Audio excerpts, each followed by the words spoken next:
Praise the Lord, hallelujah. Zion வேதாகம ஆய்விற்கு அன்போடு கூட இயேசு கிறிஸ்துவின் நாமத்தில் உங்களை வரவேற்கிறேன். இந்த தினத்திலும் நீதிமொழிகள் 28ஆம் அதிகாரம் முதல் 31ஆம் அதிகாரம் உள்ள வசனங்களை தியானிக்க சர்வ தேவன் தாமே நமக்கு கிருபை பாராட்டுவாராக. 28வது அதிகாரத்திலே வேத பிரமாணங்களை குறித்ததான சில காரியங்களை இங்கு எழுதப்பட்டிருக்கிறதை பார்க்கிறோம். வேத பிரமாணத்தை விட்டு விலகுகிறவர்கள் துன்மார்க்கரை புகழுகிறார்கள். வேத பிரமாணத்தை கைக்கொள்கிறவர்களோ அவர்களுடைய போராடுகிறார்கள் என்பதை இங்கே 4வது வசனத்தில் சொல்லப்பட்டிருக்கிறது. அதே போல 7வது வசனத்திலே வேத பிரமாணத்தை கைக்கொள்கிறவன் வேகமுள்ள புத்திரன், போஜன பிரியருக்கு தோழனாயிருக்கிறவனும் தன் தகப்பனை அவமானப்படுத்துகிறான். 9வது வசனத்திலே வேதத்தை கேளாதபடி தன் சபையை விளக்கியவனுடைய ஜெபம் அருவருப்பானது. வேத வசனங்களுக்கு நாம் முதலிடம் கொடுக்க வேண்டும். ஜெபத்தை காட்டிலும் வேத வசனம் மிக முக்கியமானது.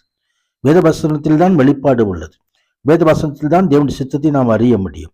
தேவனுடைய சித்தத்தின்படி நாம் ஜெபித்தால் தான் நமக்கு ஜெயம் கிடைக்கும், நமது ஜெபம் கேட்கப்படும். கர்த்தருடைய மகிமை உண்டாவதாக. எனவே தான் வேதத்தை கேளாதபடி தன் செவியை விளக்கனுடைய ஜெபமும் அருவருப்பானது என்று எழுதப்பட்டிருக்கிறதை நாம் பார்க்கிறோம். கர்த்தருடைய மகிமை உண்டாவதாக. வேத பிரமாணத்தின்படி வேத வசனங்களின்படி நாமும் நடக்க நம்ம ஒப்பு கொடுப்போம். உண்மையில மனுஷன் பரிபூர்ண ஆசீர்வாதங்களை பெறுவான் என்று எழுதப்பட்டிருக்கிறது. கர்த்தருடைய பரிசுத்த நாமத்திற்கு மகிமை உண்டாகும். 29வது அதிகாரத்திலே அடிக்கடி கடிந்து கொள்ளப்பட்டும் தன் பிடரியை கடினப்படுத்தியவன் சகாயமின்றி சடுதியில் நாசம் அடைவான் என்று எழுதப்பட்டிருக்கிறதை பார்க்கிறோம். ஆம், ஆண்டவருடைய வசனங்கள் நமக்கு சில காரியங்களை கடிந்து சொல்லும். அவைகளை நாம் ஏற்றுக்கொள்ள வேண்டும். கர்த்தருடைய மகிமை உண்டாவதாக. ஞானத்தில் பிரியப்படுகிறவன் தன் தகப்பனை மகிழ பண்ணுவான் என்று வேத வசனத்திலே நாம் பார்க்கிறோம். அதே வேளையிலே ஞானி மூடரன் வழக்காடுகளை சினந்தாலும் சிரித்தாலும் அமைதி இல்லை என்று எழுதப்பட்டிருக்கிறதையும் பார்க்கிறோம். வேத வசனத்தின்படி வேத வசனங்கள் சில நமக்கு தீர்க்க தரிசனங்களையும் கொண்டு வரும். தீர்க்க தரிசனம் இல்லாத இடத்திலே ஜனங்கள் சீர்கெட்டு போவார்கள். வேதத்தை காக்கிறவனோ பாக்கியவான் என்று எழுதப்பட்டிருக்கிறதை பார்க்கிறோம். எனக்கு கர்த்தருடைய பரிசுத்த நாமத்துக்கு மகிமை உண்டாவதாக.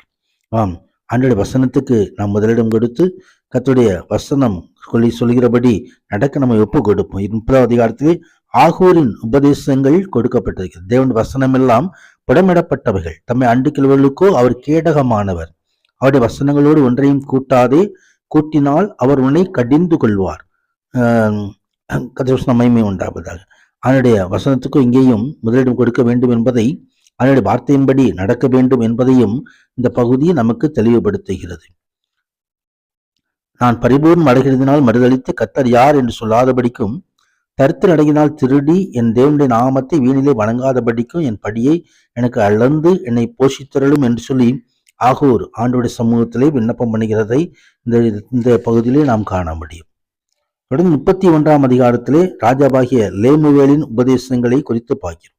ராஜாவாகிய லேமுவேலுக்கு அடுத்த வசனங்கள், அவள் தாய் அவனுக்கு போதித்த உபதேசம் என்று சொல்லி என் மகனே என்று சொல்லி அந்த காரியங்களை இங்கே கொடுக்கப்பட்டிருக்கிறது. குணசாலியான ஸ்திரீயை குறித்து, குணசாலியான ஸ்திரீயை கண்டுபிடிப்பவன் யார்?